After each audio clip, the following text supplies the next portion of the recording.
We've talked about Shirley Jackson a lot here. I think she would fit in a lot of those lifestyle magazines. That is very true. Yeah. Real Simple presents. Right? Cosmopolitan always used to put in excerpts of very horny novels in their magazine, which I always thought was very funny, but apropos. Also, Cosmopolitan would be a great magazine to put outright horror in. Yeah, 100%, because a lot of their content is accidentally horrific. Give the girlies some catharsis at least. Books. Books. Books.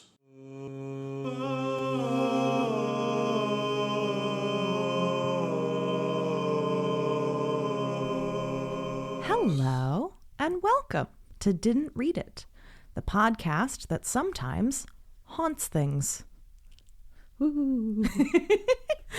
I am your host, Grace Todd, writer, editor, book gremlin, etc. And with me today is old friend of the pod, Galen Canham. Hello. Hi, baby.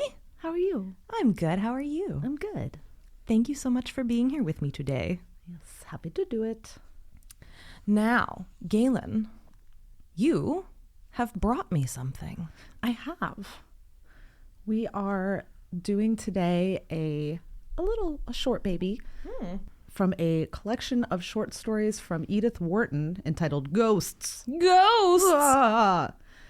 This is a collection of short stories that she put together spanning, I think it's somewhere roughly like 20 years of her writing career, but it was one of the last things that she ever put out before she passed away. Oh, wow. And again, they weren't all written at that point. It was a collection, but it was a collection that she curated and put together and did the preface for. Oh, cool. And yeah, this is one of the last things that she published. It's like post Age of Innocence and all of that. So yeah, we're going to get into a spooky little story. That sounds great. And how fitting, especially for the building that we're recording in, which I am convinced is haunted. Yeah, probably. Do you have any ghost stories? Do you have any ghost encounters in your life? Nothing like the ghost threw a chair at me in my room, but like I've definitely lived in some places that were old and spooky, and we would hear kind of creepy old. Like I grew up in Newport, Rhode Island, which coincidentally enough is somewhere that Edith Wharton lived in her lifetime. Oh. But one of the houses I lived in was built in like 1754 and was on a corner, and across the street on both sides of the corner were graveyards. One of them being like a very old historic graveyard that had a lot of history. It was historic. It had a lot of historic relevance. And I spent a large amount of time as a child playing in these graveyards. And my dad did some restoration work in one of them because, again, it was like a historic site. He did preservation work. So one of the projects he worked on was like in this old graveyard, restoring like old headstones and stuff from like the 1700s. So this was just like my sister and I would play hide and seek in there all the time. And like it was just like a hangout spot for us. And I was also kind of a morbid little child, so I liked wandering around and reading the headstones and looking in the tombs that were kind of broken down and stuff. And that house, you know, there were a lot of like, we're all sitting at the kitchen table, all of the pets in sight, and all of a sudden you're hearing this sound like tumbling blocks coming from the top story of the building. Maybe that could be attributed to it being a, you know, 250-year-old home, and sometimes things settle. Maybe also it was ghosts. Who knows? My dad has stories about seeing weird things happen in there, like pill bottles sitting on a dresser that just like all of a sudden slide to the other side and get knocked off. And so it was a lot of little things like that when I was growing up. I knew that you were into Gothic literature and like Gothic novels. I did not realize that you grew up in one. So that makes a lot of sense. It shouldn't be a surprise to you at this point, but I mean, fair. Well, I'm very excited to dive into this with you. Woo! So we are talking about Edith Wharton today, who is probably best known for Age of Innocence, which I believe came out in like 1917. So she was born into a very wealthy family in New York in 1862. Oh. So she was in the Gilded Age is what you're telling me. She was like the Gilded Age. Like this was like, she was high society, very wealthy. Her parents' names were George Frederick and Lucretia Rhinelander Jones. Can you say that second one again a little more slowly? Lucretia Rhinelander Jones was her mother, which just sounds dripping in wealth. My goodness. Yeah.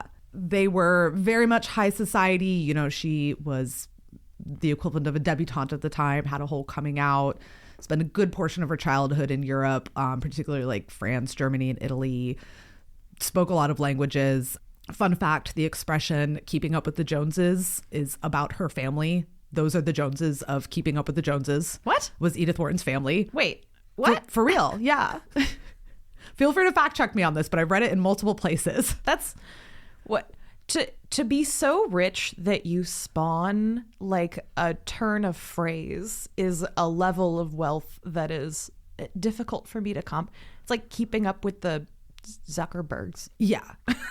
Yeah. So she was, you know, very immersed in high society. She fancy. She's so fancy. She, you know, had a governess for a long time that was, you know, as they all do, but she was allowed like constant open access to her father's library. And so from a young age was very well read and very into all kinds of things. The first thing that she published was a book of poetry at age 16 called Verses, which was like privately published. Papa. Yeah. Papa, will you publish my book, Papa? I haven't read any of those. I didn't find them online. I'm assuming they're good. She's a great writer. I mean, she was also 16 though. So yeah, I mean, so who knows? Like lots of people are great writers who are awful. It's like if you're out there and you're 16 and you're listening to this, your writing doesn't need to be good. You're a teenager. It's okay. It can be bad. She's just letting some emotions out and getting used to how words work on paper. She spent a lot of time when she wasn't in Europe. She was kind of splitting her time between New York and Newport, Rhode Island, where, you know, a lot of the high society resided. Edith Wharton, the OG literary Nepo baby. Yeah, we love that for her. Do we? One of the kind of little biographies I was reading about her, they said she observed the rituals of her privileged world, a world she would later gleefully skewer in her fiction. Okay. So she definitely like mined a lot of material from the world that she was living in. She was, you know, about to be an old maid at the ripe old age of 23 when she finally got married, as someone who just turned... Whew, not a moment too soon. As someone who just turned 37 2 days ago and has never even been engaged, that made my heart flutter in a sad way a little bit, but you know. She was almost an unmarried 24-year-old hag. Yeah, it was a rough life. In 1885, married a man named Edward Wharton, who went by the name of Teddy. They did end up getting divorced in 1913. Sounds dang. Like, yeah, he had a lot of mental health issues. It sounds like it was a rough life. I mean, doesn't sound like they had a tragic marriage necessarily, but it wasn't. They weren't necessarily well suited for each other, and he had kind of a rough go of it, and thusly they had kind of a rough go of it. You don't just get divorced at the drop of a hat in the 19-teens, though. Like, how do you... No, and I mean, they were together for, 85 to 13. So they were married for almost 30 years. Oh, so yeah. So it wasn't like an abrupt... Right. Yeah, like we got married and then all of a sudden it all went to shit. They bought this property in Lenox, Massachusetts together that she called the Mount. That was a home and gardens and estate that she fully designed. Like they built the house. It was a whole thing. You can still go there and visit. It's like a kind of museum historic site now, which I would love to go check out. It's in Lenox, Massachusetts. Okay. But she was really, really into, in addition to being into travel, she was also super into like architecture, gardening, landscape design, interior design, all of this. And her actual first like real published book in 1897 was called The Decoration of Houses. Okay. And it's like still looked at as like a treatise on interior design today. Like it's still recognized as being like an important work in that subject. So we're looking at like a Gilded Age, turn of the century Martha Stewart, but with literary aspirations. Yeah. Okay. Yeah. She clearly had like a very good eye for the aesthetic. Martha Stewart, where's your novel skewering the upper classes? I don't know if she would do on skewering the upper classes so much. I mean, we have Martha Stewart Living magazine, so there's that, but there's not much skewering of the upper class going on in that. Not a ton of literary fiction either. No. Wouldn't it be great, though, if lifestyle magazines started publishing short literary fiction? I would love that. Southern Living just having a little like Southern Gothic short story in it every issue. Yeah. I feel like, does Garden and Gun ever do anything like that? I feel like if there was a magazine of that ilk, it would probably be like Garden and Gun or something that was doing that. I think so. Yeah, but look, the world of print is struggling. Maybe it's time to diversify, you know? Get some fiction in there. Why not, you know? Yeah. Get Martha Stewart Living, get all those frustrated housewives writing stories for and about other frustrated housewives. I'd read it. Yeah, for sure. There's got to be some good material in there. So much good material. Now, whether it would be presented well is a different question, but... Well, that's what editing is. Look, if you are running a struggling magazine and you need a literary editor, call me. I'll do it. Just add another side hustle onto your stack. Look, I don't have enough of them.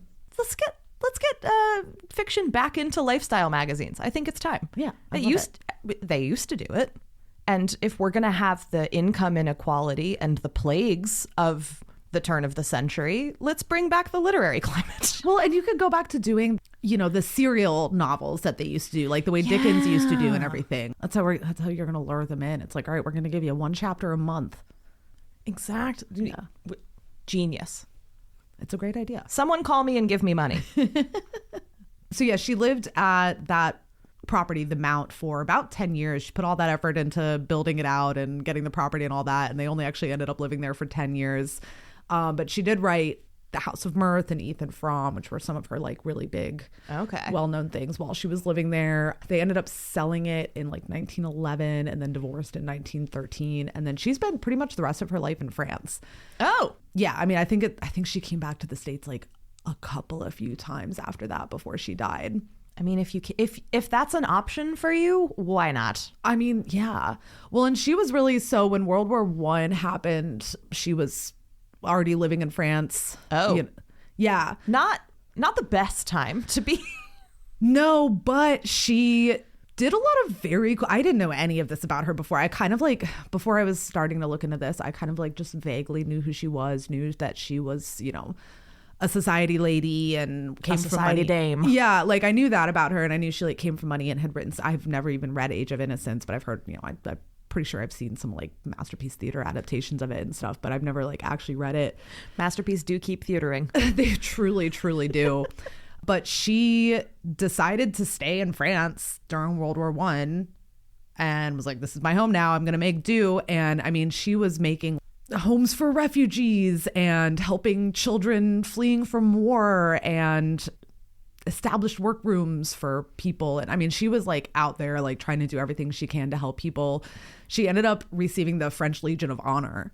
Oh, wow. After the war. Yeah, like she was involved. Phyllis Campbell could never. Yeah, no, she was doing some very, very cool stuff and was like, I'm not going to run away just because it got hard. Like, this is where I decided to make my home. This is my home. I'm going to do everything I can to help out while I'm here, which is pretty rad. Yeah, good for her. Yeah. Way to go, Edith. She stayed in France post-war. She left Paris and went to go live in kind of more of the countryside in a small little village. And this is where she was living when she wrote Age of Innocence, and where she was living when she won the Pulitzer Prize for Fiction. She was the first woman to do that. All right. Yeah, she was the first woman to win the Pulitzer Prize. And yeah, that's where she stayed for the rest of her life. One of the few times she returned to the States before her death was in 1923, when she went to go get her honorary doctorate from Yale. Wow. Yeah. Just cruising back in, taking a doctorate. Yep. Flashing the peace sign, getting back on a boat. Yeah. Be like, this is nice, but I'm going back to France. Thanks, guys. Bye. And so that's where she was living when she put this collection together. Yeah. So this collection came out in, this collection came out, was published in 1937, and she died in August of 37. So this was published like right before she died. It was okay. Yeah. And now, does it span, and I know we're just going to talk about one story today, but do the stories, did she write them over the course of her career? Yeah, so this wasn't something that she just like put all these together at once. These are ones that she had written. I want to say, I'm blanking on the actual dates right now, but I want to say it was over the span of like roughly 20 years that like these were, she compiled all of these from her catalog of things that she had already written. And published in magazines and yeah, and so they had been published in various places, or I think some of them may have been unpublished, but this was something that she was just pulling from her coffers of stories. So this is like together end of career, like best of collection. Yes. Edith Wharton does ghosts. Yeah, exactly. With 2 never before heard tracks. Yeah, and I mean, I think it's cool that like a lot of times when you'll see these kind of collections and compilations, it's like other editors have put them together. It's kind of cool to see one that the author themselves compiled. Mm-hmm. It's just fascinating to see like what they think should go in there, and it's nice to see that happening. Like before an author died, they're like, no, these are the ones I want together. These are the ones that make like a cohesive kind of narrative. I mean, it's it's not really a true narrative in there, but like, well, it's just fun to see a thematic. Yes, thematic is more the word I was looking for. Well, and it's so how old was she when she died?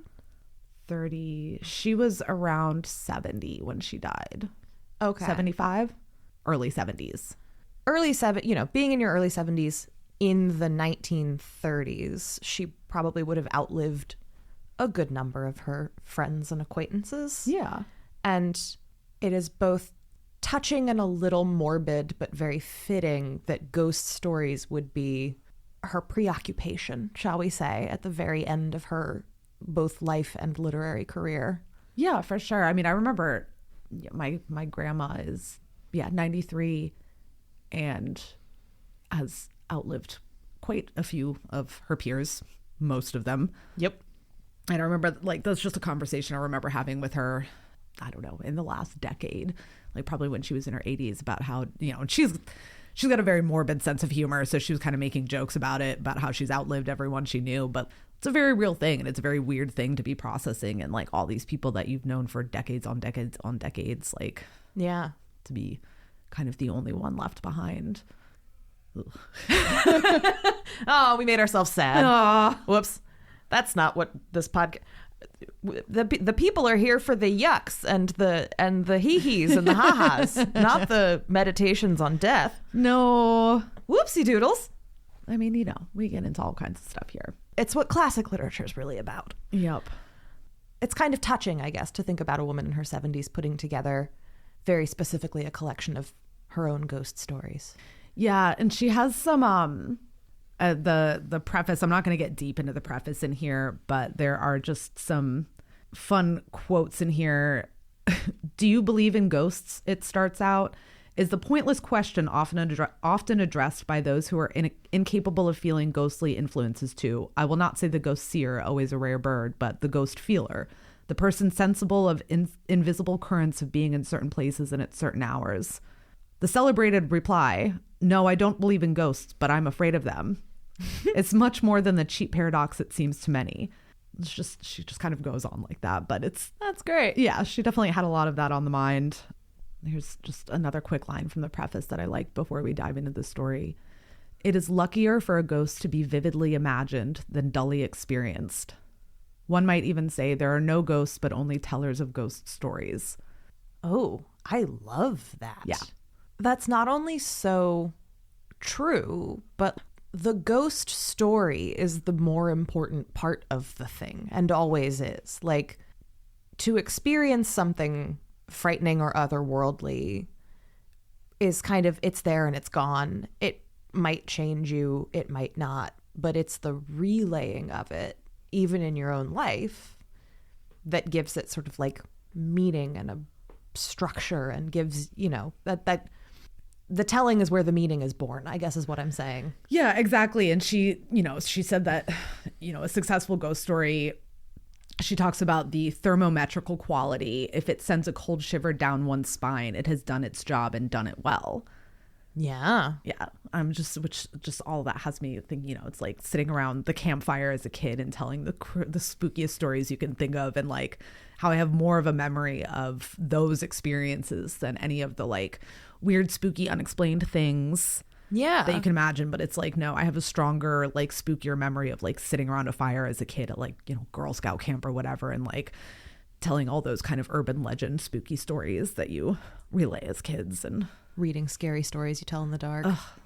so good. The best. So good. I loved it so much. I would sit up late at night and scare the absolute bejesus out of myself. And again, sitting in a centuries old house surrounded by graveyards, reading those stories to myself and just not able to sleep, but I couldn't put it down. I don't mean to sound like a snob, but I do think that a truly scary story hits in a way that a horror movie never quite can.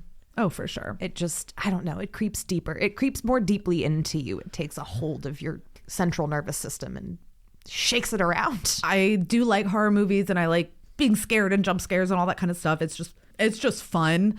But there are very, very few films that have stuck with me the way some of the like written scary stories I have read. Well, do you want to tell us a spooky little story, Galen? Yeah, so we are going to do one of the little stories from this book, Ghosts. Ooh. We can't say it normally. It's not allowed. No. Edith Wharton would want it this way. Yeah, I fully believe so. So the story we are doing today is called, and I'm not 100% sure on the pronunciation, but I think it's Kerfol. It's Kerfol. Kerfol. I'm going with Kerfol. Okay. I'll just read kind of the first little line just to kind of get it going. But you ought to buy it, said my host. It's just the place for a solitary-minded devil like you. And it would be rather worthwhile to own the most romantic house in Brittany.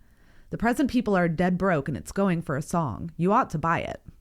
It was not with the least idea of living up to the character my friend Lanrivan ascribed to me. As a matter of fact, under my unsociable exterior, I have always had secret yearnings for domesticity, that I took his hint one autumn afternoon and went to Kerfol. So he's, you know, visiting a friend in Brittany. Yeah. That recommends him to go check out this old house for sale. Okay. He gets dropped off. And he's unsociable. Yes. He's clearly got friends because he's here just hanging out, palling around, spending a weekend with some friends, but not, you know, not a full extrovert by any means. So he gets dropped off kind of in the countryside with some very vague directions about how to get to this house. It's kind of a left up there and a right over there, and don't stop and ask the peasants because they won't give you good directions. It's very important when dropping your friend off in the countryside to make sure that the directions are both vague and confusing. And they truly are. And so he drops him off and just says, you know, I'll be back for you here by sunset. And don't forget to visit the tombs in the chapel. So he follows the directions, kind of vaguely wandering around, more or less remembers, and kind of just luckily stumbles across where he's supposed to be. Luckily, or because it was fated to be? I think luckily, but Galen's like, no fate. That it was so unlike any other avenue I have ever seen that I instantly knew it must be the avenue. The gray trunk trees sprung up straight to a great height and then interwove their pale gray branches in a long tunnel through which the autumn light fell faintly. Ooh, atmospheric. Yeah, and then he kind of goes on to describe the trees that he's never been able to identify. Spooky trees. If I ever saw an avenue that unmistakably led to something, it was the avenue at Kerfol. My heart beat a little as I began to walk down it. So he comes up to this long gate. It's just a beautiful classic French countryside estate. You know, it's got these like gorgeous tall slate roofs and a chapel belfry and a moat filled with wild shrubs and brambles, a drawbridge that had been replaced at one point by a stone arch, a portcullis. It's a grand, formerly grand estate at least. He's supposed to be going there and meeting up with there's a groundskeeper, a guardian of the state that's living there that he's supposed to be meeting up with. There always is. So he's just kind of roaming around to start, sits around, lights a cigarette, feels like he's doing kind of a pretentious thing with that, with the great blind house looking down at me. Wait, he's feeling judged by the house? Well, no, not. He says, as soon as I had done it, lit the cigarette, it struck me as a puerile and portentous thing to do with that great blind house looking down at me and all the empty avenues converging on me. He is feeling judged by the house. He truly is.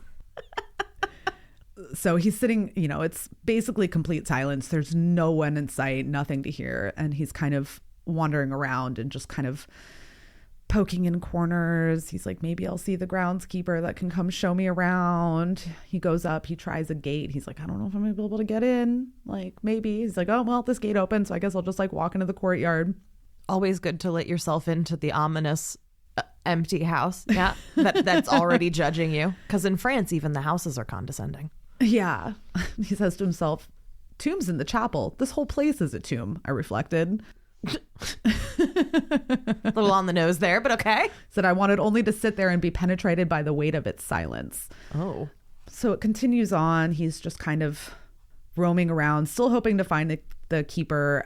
There's a lot of, I could just sit here and read the entire story, but I'm not going to do that. But they get into a lot of knowing Edith Wharton's backstory now with her interest in like landscape design and interior design and all of that. I'm not surprised that she goes into great detail about kind of, all of the architectural elements and all of the way the landscape is laid out, which is one of the reasons, like when I was flipping through and trying to decide on a story, I was like, oh, this looks like this is really drawing me in. I'm loving all of this detail because apparently she and I have that in common. But he's still roaming around.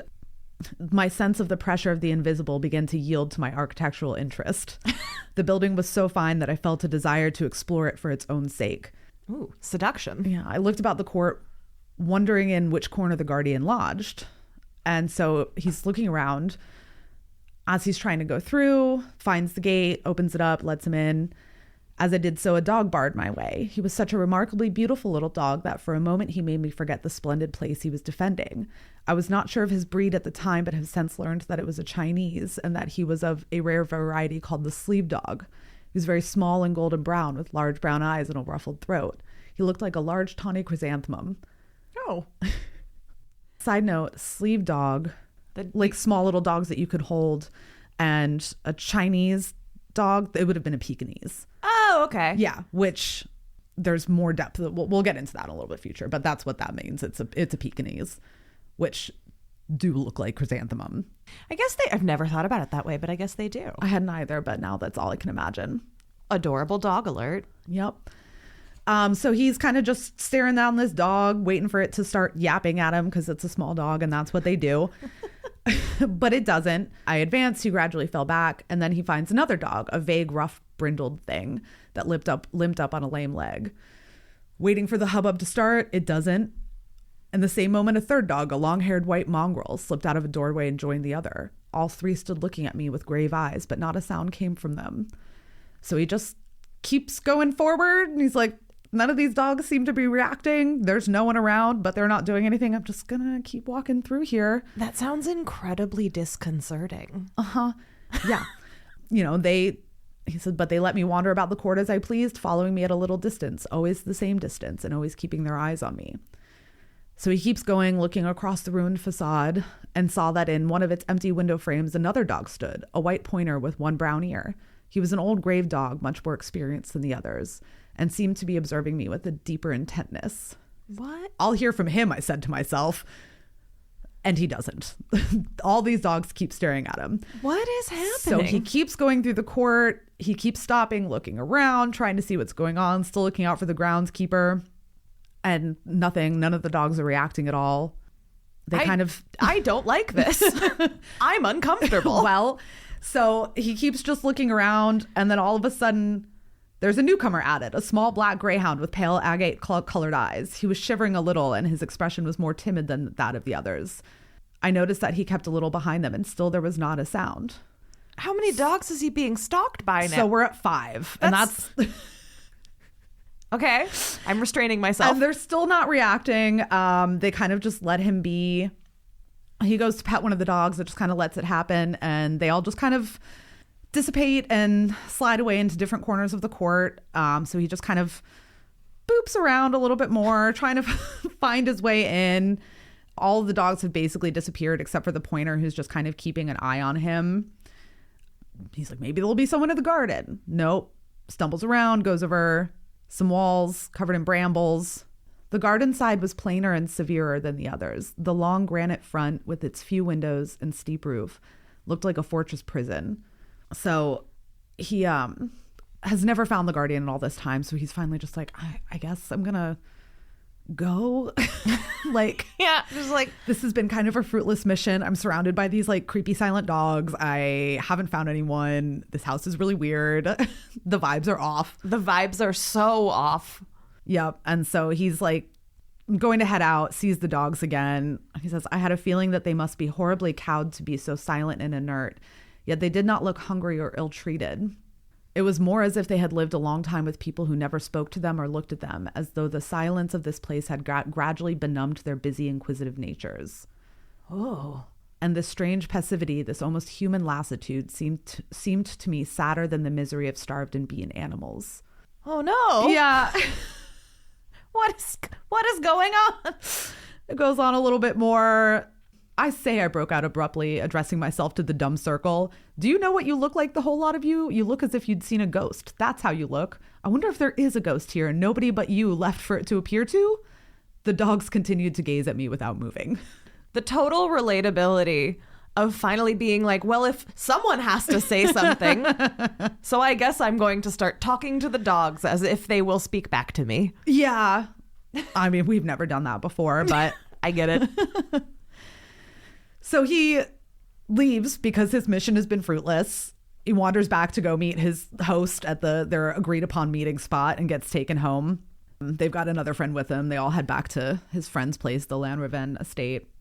And he's back with his friend's wife, just kind of chatting. And she's like, well, are you going to buy the house? And he was like, well, I didn't even get to go see the inside of the house. Also, does it come with the dogs? Yeah. Well, she's like, they're desperate to sell this house. She's like, why didn't you talk to the guardian? He's supposed to like show anyone around. He's like, I never saw him. And he's like, not even his daughter was there? And he's like, no, just a bunch of dogs. And she kind of just puts her embroidery down and stops and looks at him. And she's like, you saw them? Excuse me? And he's like, saw them? I saw nothing else. How many? She dropped her voice a little. I've always wondered. I looked at her with surprise. I had supposed the place to be familiar to her. He's like, have you never been there? I asked. Oh, yes, often, but never on that day. On which day, Galen? Well, he says, what day? I'd quite forgotten. I'm sure if we'd remembered, we never should have sent you today. Inwardly, I was thinking, I knew there was something. Whoopsie doodle. Didn't my husband tell you the story? An ancestor of his was mixed up in it. You know, every Breton house has its ghost story, and some of them are rather unpleasant. Yes, but the dogs? She's like, well, those dogs are the ghosts of the house. At least the peasants say there's one day in the year when a lot of dogs appear there, and that day the keeper and his daughter go off to Morlaix and get drunk. The women in Brittany drink dreadfully. Did you really see a lot of dogs? There isn't even one that lives there. Dun, dun, dun. Yeah.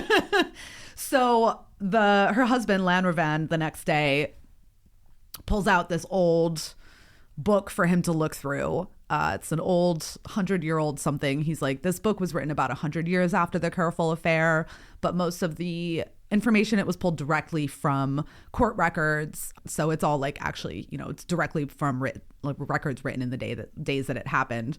And he basically is like, read this book. It's going to explain the story to you. He's like, you're going to want to leave your candle burning all night. And the narrator is like, I did in fact leave my candle burning all night, not because I was scared, but because it took me so long to read and I had to translate it the whole way. And it was kind of a slog to get through, but it was very interesting and I couldn't put it down. All right. So it was in the 1600s. There was a man named a Baron, Yves de Cornol, lord of the domain of Kerfol, who was a rich and powerful noble, then in his 62nd year, but hale and sturdy, a great horseman and hunter and a pious man. He was an older guy, 60s, had been married young and lost his wife and son soon after, and since then had lived alone at Kerfol. Twice a year he goes to his other house and spends a week or two at a time there. All right. Swinging 60s bachelor. Got it. Yeah. And it is certain among people of his own class in the neighborhood he passed for a stern and even austere man, observant of his religious obligations and keeping strictly to himself. There was no talk of any familiarity with the women on his estate, though at that time the nobility were very free with their peasants. So he really kept to himself and wasn't okay, yeah, I get it. Being a lech. Yes. Yeah. wasn't even banging the peasants, even though he could have, although he shouldn't have, but he could have. But he didn't. So that's kind of, the character we get of him. He goes to a kind of religious ceremony in his 62nd year and saw there a young lady of Douarnenez, I believe that's how you say that, but don't quote me on that, who's named Anne de Barragon. She came from good old Breton stock, but much less great and powerful than that of Yves de Cornol, and her father had squandered his fortune at cards and lived almost like a peasant in his little granite manor on the moors. Almost like a peasant in his manor. Yes.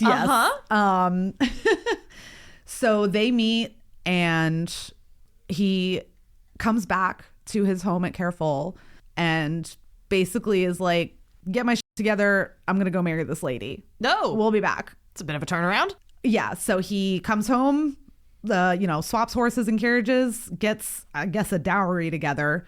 He has his coffers all ready to go, rides away, comes back with a wife. He's like, we shall be married on All Saints' Day. And on All Saints' Day, the marriage took place.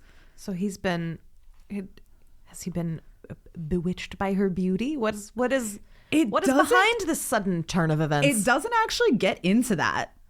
We have to guess. Yeah, I mean, this is a 20-page story, so there wasn't a lot of room to flush that out.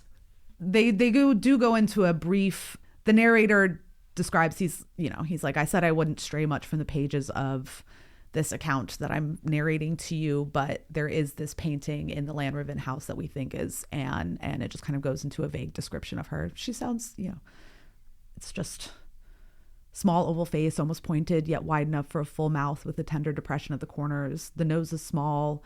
So it's just a very forehead is high and serious. The eyes are neither large nor small, hazel probably, with a look at once shy and steady. So she's, sounds nice enough looking, but there's not really any strong distinguishing feature. They don't really dive into the he was smitten because of this, or she wooed him because of this. It's just kind of he went off, he found this woman, no one knows anything about her. For whatever reason, he's decided he needs a wife. He brought her home. Yep. All right. So, they're married for a couple of years. No one was found to say that he had been unkind to his wife, and it was plain to all that he was content with his bargain.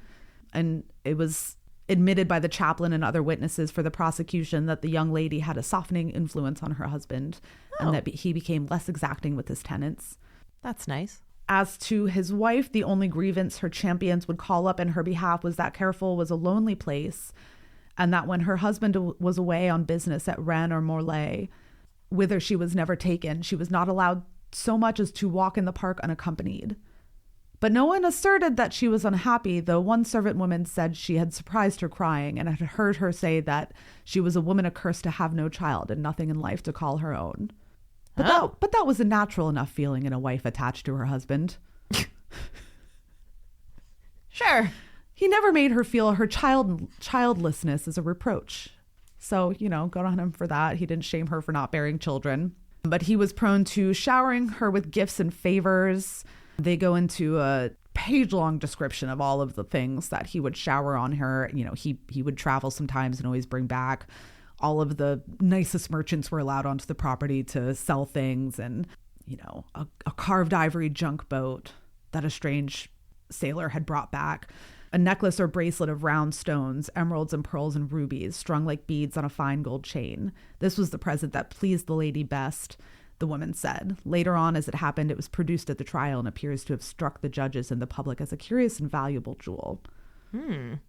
So a little bit of a gilded cage then. Yes. The very same winter, the Baron absented himself again, this time as far as Bordeaux, and on his return he brought his wife something even odder and prettier than the bracelet.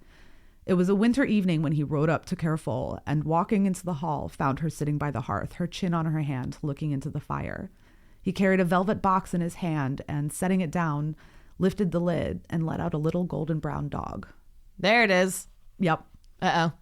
She's immediately enamored with this dog. And it goes into a description of how he acquired this dog. So at that period of time, not so much in the 1800s when Edith Wharton was writing this book, because she did actually have multiple Pekingese dogs, but in the 1600s when this particular aspect of the story is taking place, those dogs only belonged like, or only were in China, and it was like basically illegal for someone that wasn't like Chinese nobility to have one. And so people would smuggle them out. Oh. And so it goes into like a long description of how he ended up with this dog that had been smuggled out of China. Oh. Yeah, which is just a fascinating little aside. It doesn't really actually have that much to do with the story. I just think that's a little interesting little historical tidbit. And then just this to sort of set the scene for, how people viewed the Chinese at that particular point in time. Oh. The dog had been brought to him by a sailor from an East India merchantman, and the sailor had bought it of a pilgrim in a bazaar in Jaffa, who had stolen it from a nobleman's wife in China. A perfectly permissible thing to do, since the pilgrim was a Christian and the nobleman a heathen doomed to hellfire. Okay. Yep. I see. All right. So we're getting a little Orientalism. Oh, yeah. And we're getting the dog itself is a little bit of a fraught object. It is, indeed. I see. Yes. So it kind of stops there and jumps forward a year. One winter night, Eve is found dead at the head of a narrow flight of stairs leading down from his wife's rooms to a door opening on the court. It was his wife who found him and gave the alarm, so distracted, poor wretch, with fear and horror, for his blood was all over her, that at first the roused household could not make out what she was saying and thought she had suddenly gone mad. Oh! So her husband gets straight murdered.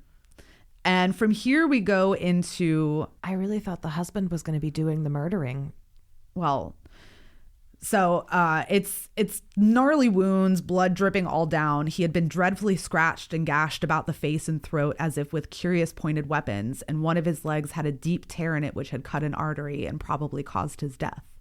But how did he come there, and who had murdered him? Everything that goes forward, and from here we are seeing accounts of her trial, because she is put on trial for his murder. Oh. And so we start to hear things from her perspective. She obviously is like, no, I did not do that.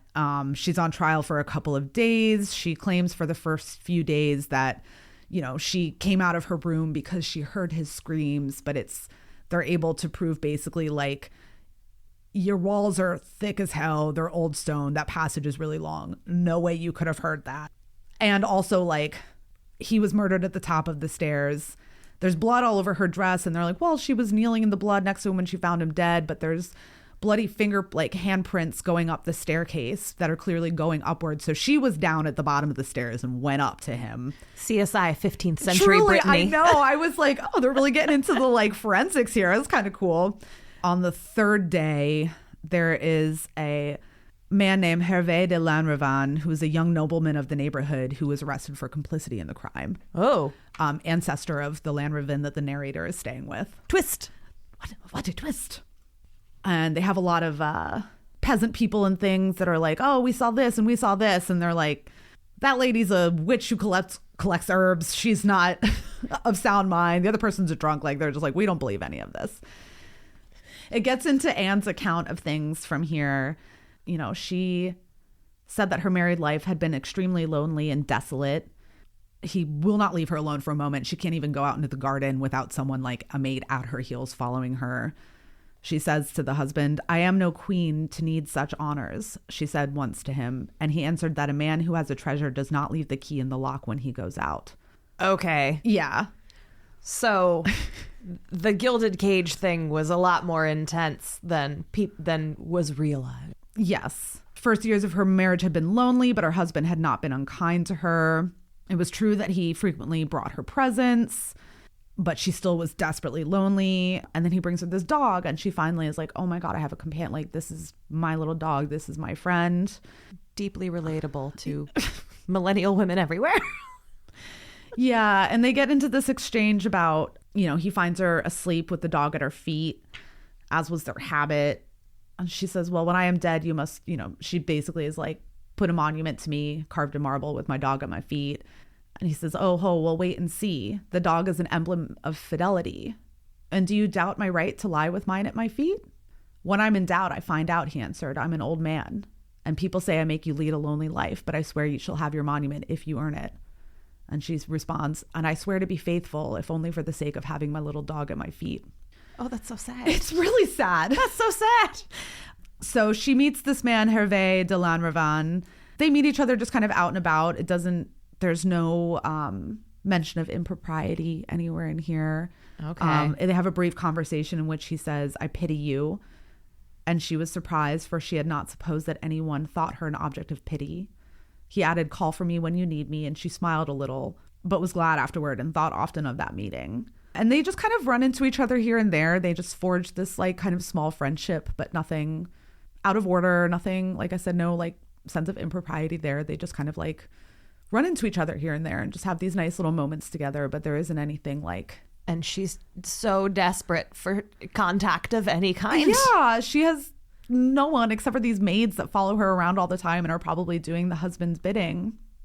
So he is going off. They're one of their final meetings. He told her that he was starting the next day for a foreign country on a mission which was not without peril and might keep him for many months absent. He asked her for a remembrance, and the only thing she had to give him, so that gorgeous necklace I was describing earlier with the emeralds and the rubies and the pearls, she decides to make that into a little collar for her dog. And so he asked for a remembrance, and that was the only thing she had to give him. She was sorry afterward that she had given it, but he was so unhappy at going that she had not the courage to refuse. Okay. So by like 1600 standards, they are having like a chivalric romantic affair. Yeah. And it's like, there's nothing that actually happens. But yeah, once you like give me a remembrance to take with me to war or whatever, that's like, there's, yeah. Yeah. But nothing like crazy has happened. But sure. Yes, there's some implication there. There's romance, but not sex. Yeah. And even then, the romance is fleeting. They have seriously met like 5 times ever, and it's just like in passing with other people around. So she gives it away. The husband notices it's gone, and she's like, "I'm so sorry. Like, it fell off in the field.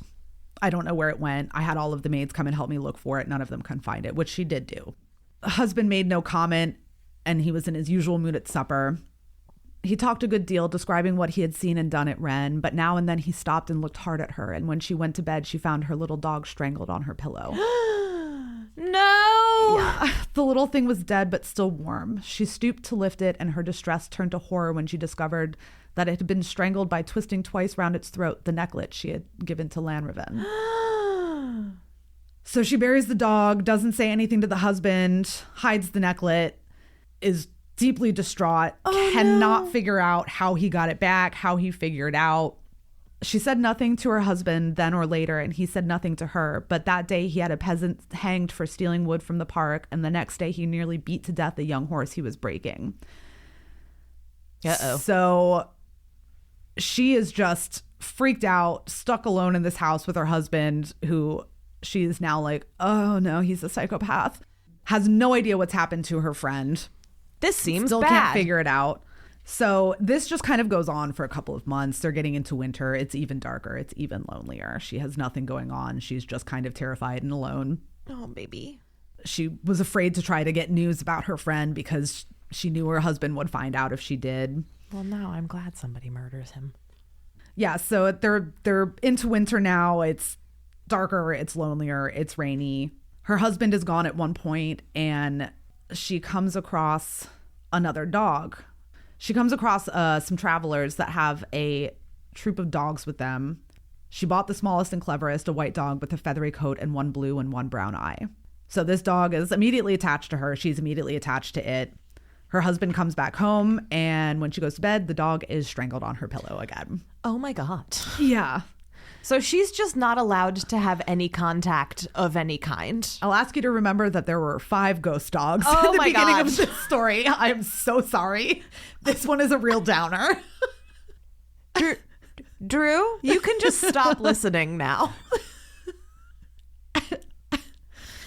She swears to herself that she'll never have another dog. But then one bitter cold evening, a poor lean greyhound was found whining at the castle gate, and she took him in and forbade the maids to speak of him to her husband. Oh no. She hides him in an abandoned room in the house that no one goes to, smuggles him food. The husband comes home. Oh my God. Once again, Oh my God. the dog meets his demise at the hands of her husband. What the fuck? She keeps swearing she'll never bring another dog into the house, even if she met a dog dying of hunger, she would never bring him into the castle. But one day she found a young sheepdog, a brindled puppy with good blue eyes, lying with a broken leg in the snow of the park. Oh. This is all happening. Like, she keeps finding these dogs when the husband is gone, and it's so terrible. But she brings the dog in, ties up his leg, gets it warm and food, and gives it away to a peasant woman who lives a long way off and is like, don't bring this dog back here. Like, I want it to be safe, but get it away from here.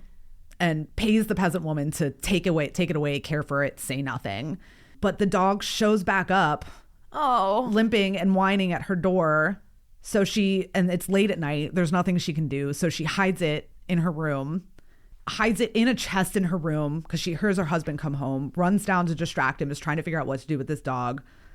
An hour or two later, when she returned to her room, once again, the puppy has met his demise at the hands of her husband. The level of psychological torture. It's awful. That is being presented in this. This is maybe worse than Bluebeard. It's truly upsetting. There's one more that I'll just rush through really quick. She never makes a pet of another dog. Her loneliness becomes almost unendurable. She doesn't even want to interact with dogs at this point. But there's one old pointer who's always at the gate of the courtyard, and so she just pets it one day going in, and the next day that dog is gone.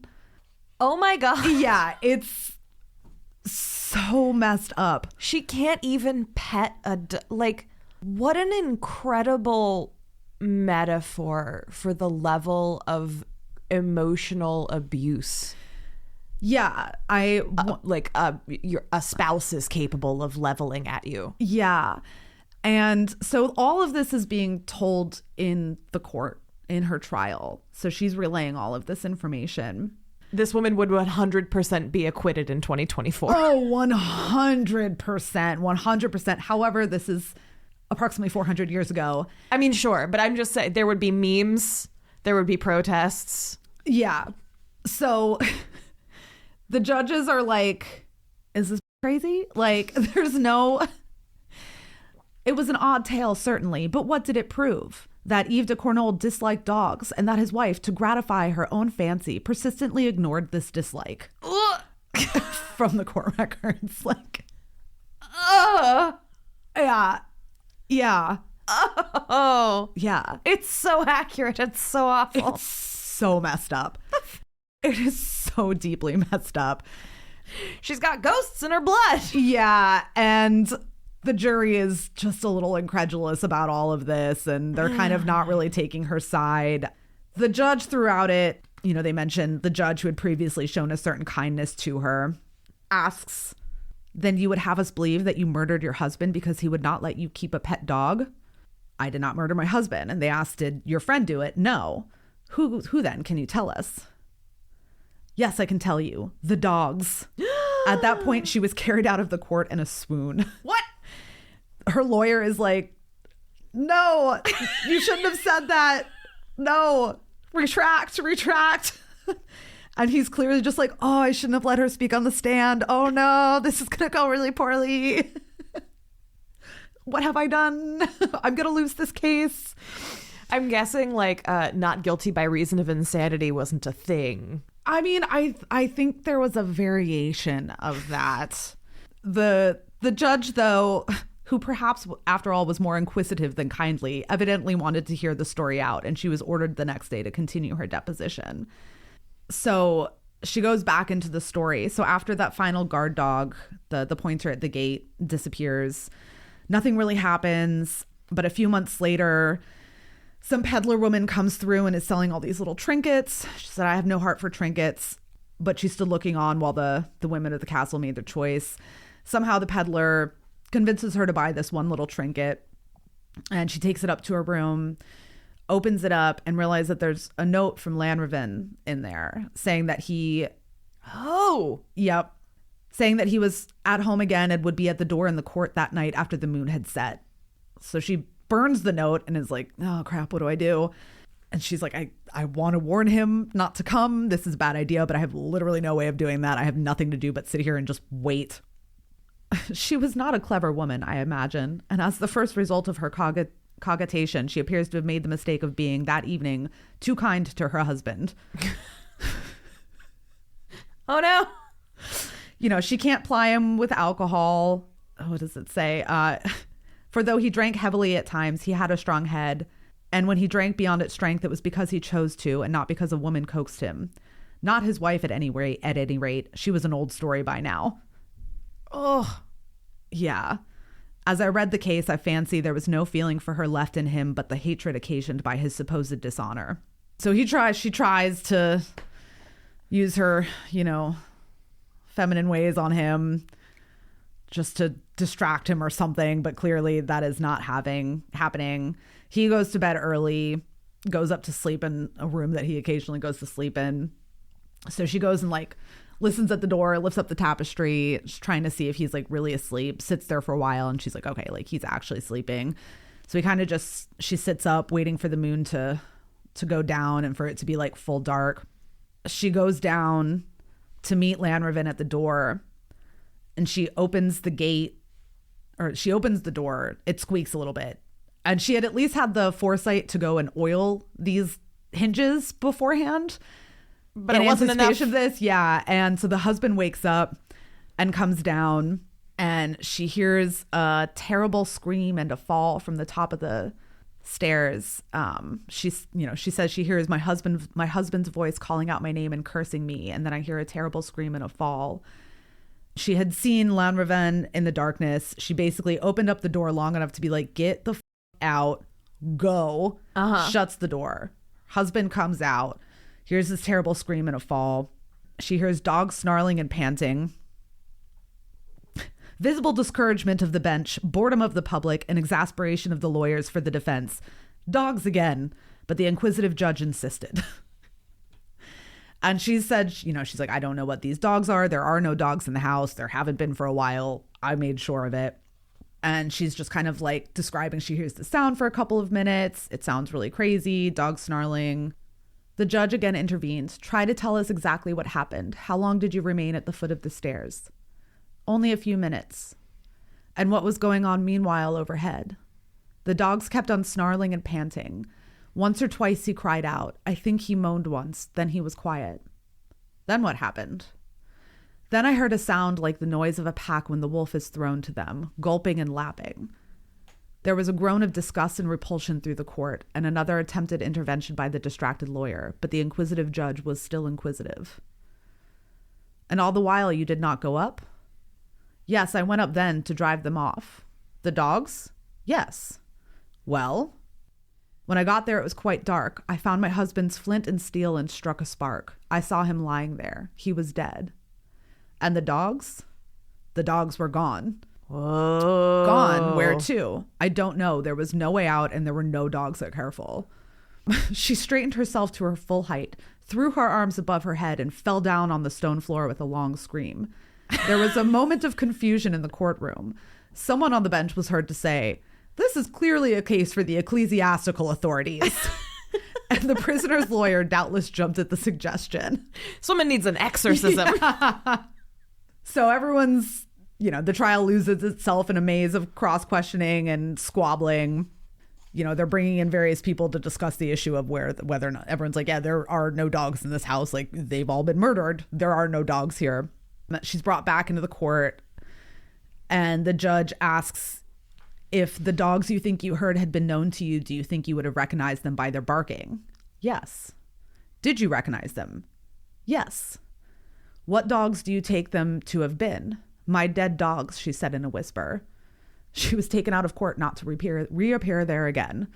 There was some kind of ecclesiastical investigation, and the end of the business was that the judges disagreed with each other and with the ecclesiastical committee, and that Anne de Corneau was finally handed over to the keeping of her husband's family, who shut her up in the keep of Kerfol, where she is said to have died many years later, a harmless madwoman.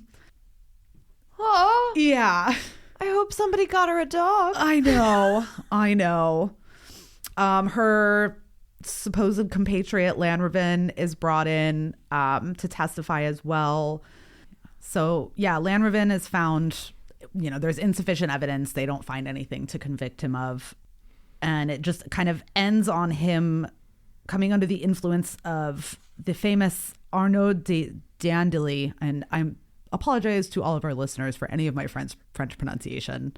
It's not my thing. I'm trying really hard, but I apologize. But he was actually a real person who was a French figure in the like 1600s.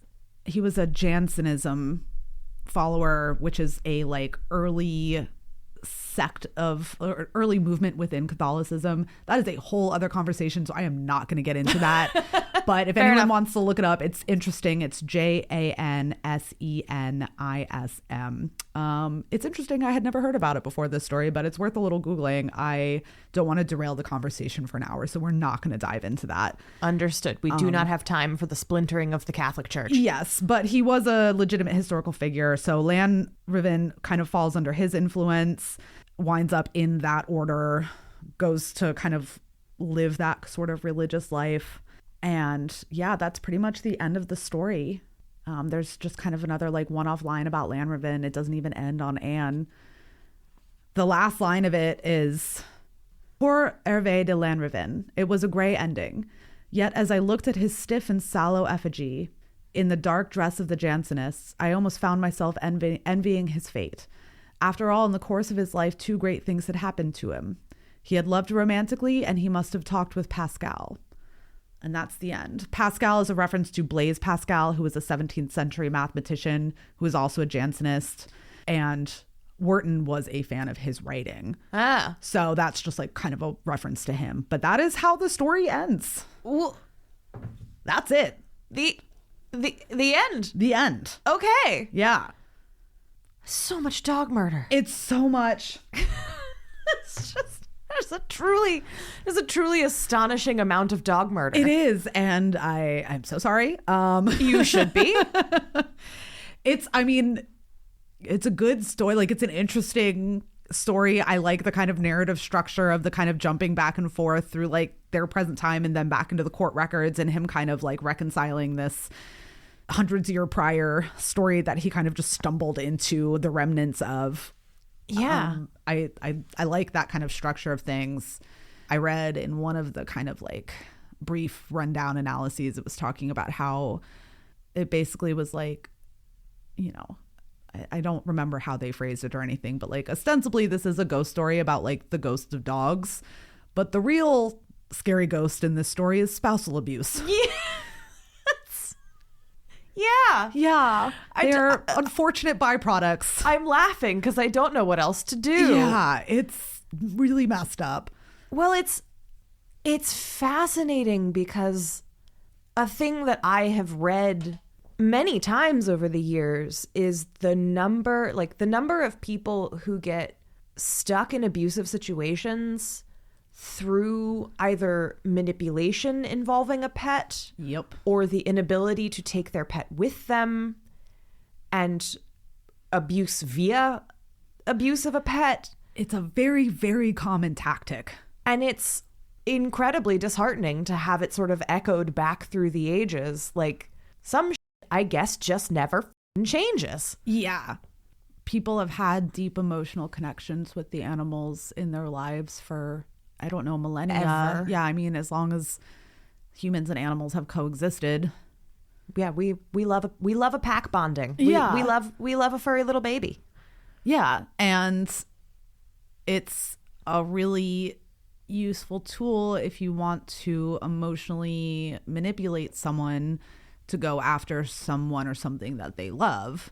Yeah. And he's like, oh, I found a like that. And that was, you know, he's in the beginning of the story, like he's keeping her under lock and key. She's his little treasure.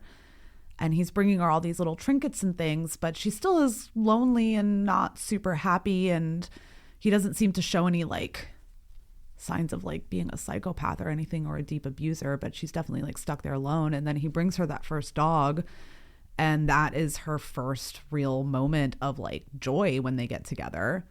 It's her companion, and there's all that bit about the infidelity, and it's like, it kind of seems like it's almost like the Lanrivain stuff aside and her kind of not even really covert talkings with him, but like it almost seems like the dog itself is part of her infidelity to him. Yeah, I was gonna say it's interesting because the other man seems like an afterthought, and it makes me think about, I have read things, I've read like essays and things over the years about how I've heard that it is not uncommon in sort of cis hetero marriage dynamics for men to find themselves, even like otherwise like solid dudes, to find themselves feeling jealous of a new baby. Yeah. When it comes into the marriage. And emotionally healthy people can cope with that, like can feel that within themselves and address it and deal with it. Right. And emotionally unhealthy people or stunted or abusive people lash out like monsters. Yeah. And I'm wondering if that is one of the things that Edith Wharton, like, I feel like the dog is such an interesting and useful little parallel to kind of spin out that dynamic of like, you can't love anything else. You can't, like, nothing can come before me, and I am threatened by any connection you have with anything. Yeah. And then that first one, you know, even though they never talk about it, they never discuss it, they never say anything to each other about it, but after she finds that first dog, it's an implicit warning from him. Yeah. And it's you can't do this. And then she keeps, just by happenstance, finding these poor other dogs. And it's almost like she's disobeying him now that he has firmly told her without words that she may not have a dog now. And then there's some like... It's such a good metaphor for like the dynamics of an abusive relationship where like there is nothing you can do to avoid the wrath of someone who is abusive like that, because the world is going to keep pushing in. You cannot control everything. There will always be something happening to set them off. Yeah, and you can go years before it does get set off, before you really see the true colors. And then once that break happens, it's only going to continue and escalate, which is exactly what happens with those. Like, and then if you're lucky, your husband will get murdered by a pack of ghost dogs. Yeah, one can only hope. I hope the ghost Pekingese chewed his nuts off. Yes. Before he lost consciousness. They don't specifically say that, but I do like to think that happened. They imply it. Yeah. If you just like read between the lines, he suffered horribly.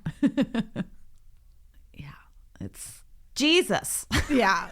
This was, it's such a short, I mean, I think it's like a 20-page story.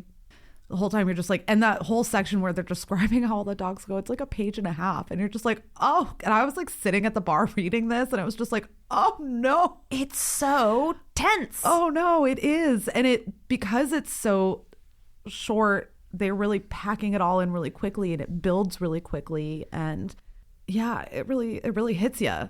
Well, so one, like I said, when you, like in the middle of the story, I made a comment about like, this is worse than Bluebeard. And I think it is. Are you familiar with the story of Bluebeard? The pirate? The fairy tale. No. So Bluebeard is Oh, Blackbeard is the pirate. Blackbeard is the pirate. Bluebeard is the wife murderer in the fairy tale. Okay.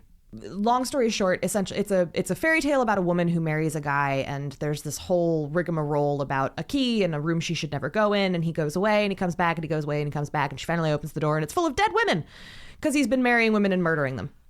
Oh, yes. Yeah. Yes. Okay. Yep, I know this one. And so this is Bluebeard-esque, but I feel like one of the things that makes it so like, I'm going to, one more quick detour to like flesh out my point is we have talked before on this podcast, hi Drew, about pet dog murder and how unsettling and cheap and emotionally manipulative it can be. Yes. I don't think this is that though. No. Because one of the things that happens in stories like Bluebeard, in these kind of, and in stories like this, in these kind of fairy tale-esque, parable-esque ghost stories, is that the first thing that your brain kind of does is like, oh, that's a bummer and he's a bad man, but I'm built different. Yeah. Right? Like, I would never. You're like, that wouldn't happen to me. Yeah. I'd run away, or I'd do this, or I'd do that. actual, like having the recipients of his physical abuse be dogs who are inherently innocent, who are inherently incapable of malice or deception, or I don't think that's manipulative. I think that is incredibly effective at making the point that Wharton is trying to make about the dynamics of abuse and who suffers and why they suffer and the impossibility of escaping it when all of society is set up to make sure that you can't. Yes. And especially then, I mean, this was, that takes place in the 1600s. So it's like there were even fewer outlets. Right. But I mean, setting it in the 1600s is a really not convenient. Setting it in the 1600s is a good way for Wharton to highlight how little has changed, not how much has changed. Yeah. Right? Yeah. Very true. That's because when she's writing it, things are better. Kind of. Yeah. But are they? Yeah. I mean, she's writing this, like, I think this particular story was 1920, give or take a few years. So like post World War I. So yeah, I mean, frankly, not a lot has changed in that respect. Post World War I, when women were dealing with men who were not at all traumatized. Yep.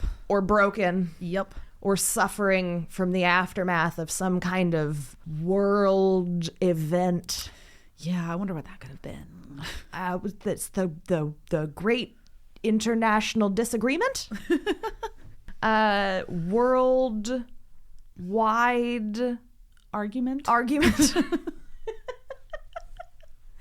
An era in which every woman was married to a man who was very well balanced and definitely not dealing with undiagnosed PTSD that they were treating with alcohol. Yeah, and I mean, yeah, everyone, it was just the whole world was deeply traumatized. And like, if you weren't dealing with your partner coming home with PTSD and like major issues like that, like so many of them just died, like millions and millions and millions. So it's also just like a lot of women left alone to run households, which, I mean, they were already kind of running the household themselves, but just like totally alone, just in a society that was like torn apart. Like, yeah. Or left at home with their fathers or their brothers. Yeah. Or because you still, even in the 20s, even in the roaring 20s, it wasn't exactly easy to just be like, I'm going to go live independently. Like, no. Like, well, it's a good thing that no one is trying to overturn no-fault divorce. Jesus. That'd be a real bummer. Yup. Well, did you have anything you wanted to say, share? Any other pivots? Any other notes you want to? I don't think so. That story's a real bummer. That story is a real bummer. Why did you do this? I'm sorry. Well, because I wasn't even thinking about that when I read through it initially, and then when I was like going back through and getting ready and like kind of organizing my notes and like pulling out passages to read, I was like, oh, this. So it's actually really sad. What? I wasn't really thinking. I mean, I like was obviously like, it's not that didn't cross my mind when I was reading it, but I was just kind of immersed in the story, and I like was reading through some other stuff in there, and then when I was like sitting down today, like before I came in and organizing my notes, I was like, I maybe could have chosen less of a bummer of a story to do for this episode. Now I know how Lee feels when I'm like, all right, come on the show. I'm going to tell you a horrifying story about World War I. Yeah. And your job is to try and make it funny. Yeah. It's... Why would you do this to me, Galen? My job is to do this to other people. Yeah. I mean, there was murder in the last story I brought you, but there were also sexy vampires. So it kind of balanced it out a little bit. You set a precedent. I was expecting more barely repressed sapphic undertones. I promise for the next one that I present. Good. Thank you. No dead dogs. Sapphic undertones only. I didn't tie it into Buffy the Vampire Slayer this time. Go. I'm sure I could have do it right now. Oh God. I don't know. I was like, let me. How does this relate to Buffy? I'm pretty sure there were some dogs killed on Buffy at some point in time. So were there? Probably. The vampires on that show f*** a lot of things up. Are you going to look up Buffy on doesthedogdie.com? Yep, I am. Hold on a second. This podcast is not sponsored by doesthedogdie.com. However, we could be. Yes. On. So. There is, it's not shown, but in season 2, Giles describes one of Angelus's sadistic gifts. I'm not going to get into it, but yeah, it shows up. We don't need to go even darker. But so I never noticed, I've never really looked at this website before, even though I know it exists. It just pops up and it says, this TV show contains 135 potentially triggering events. Thank you. That's so many. Yeah. Well, thanks for ruining my day. Yeah, you're welcome. At least it's the end of the day, so we can go sit and have a drink about it and then That's true. Go home and cuddle our respective dogs. But what about the listeners, Galen? It might not be the end of their day. Yeah, sorry, guys. They might be making breakfast. They might be on their way to work. Yeah. Well, I know like a handful of you that are listening have dogs at home. You can go home and cuddle, or you can come borrow ours for cuddles. I guess the moral of today is go be nice to a dog out there. Yeah. And, I don't know. The moral of the story is be nice to a dog and also pay close attention to the legislation that they're trying to pass to get rid of no-fault divorce, because it would be a horror show beyond anything that you can comprehend. Yeah. Yeah. For the love of God, don't let them do that. No. On that cheerful note. Yeah, I was going to say thanks, Galen, but get Galen. Yeah, no, that's fair. That's fair. I'll take it. Well, I appreciate your company, if not your content. And, are you going to come back soon and maybe tell us a different Edith Wharton story? Maybe a different Edith Wharton story, or I'll find like some cheerful pulpy thing to talk about that's like really sexy and no animals die, and it'll be fun. I preferred you when you were our vampire correspondent. I think you might have to go back to that. We can go back to that. Okay. I mean, I do feel like dog ghosts coming forward and like bloodletting an abusive man, like... Yeah, maybe we're There's focusing too much on the dog death and not enough on the dog ghosts. Yeah, the vengeful dog ghosts. The vengeful... Which are, be the vengeful dog ghost you want to see in the world. Yeah, they were slightly vampiric in their execution of the murder, so... Bite the hand that abuses you. Yes. That's what this podcast advocates for. All right. Well... Thank you all for being here with us. I hope we didn't traumatize any of you too badly. I very much appreciate having all of you here with us. And as always, if you can, this week, this month, this pay period, consider cuddling a dog and also supporting a living author, because they could sure use the love.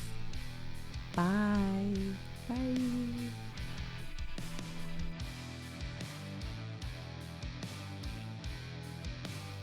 Didn't Read It was created, written, recorded, and edited by me, Grace Todd. You can follow the show on Instagram or Twitter at Didn't Read It. Our theme song is Books, written, performed, and recorded by William Albritton. For sources cited and a full list of episodes, you can visit us at didntreaditpod.com.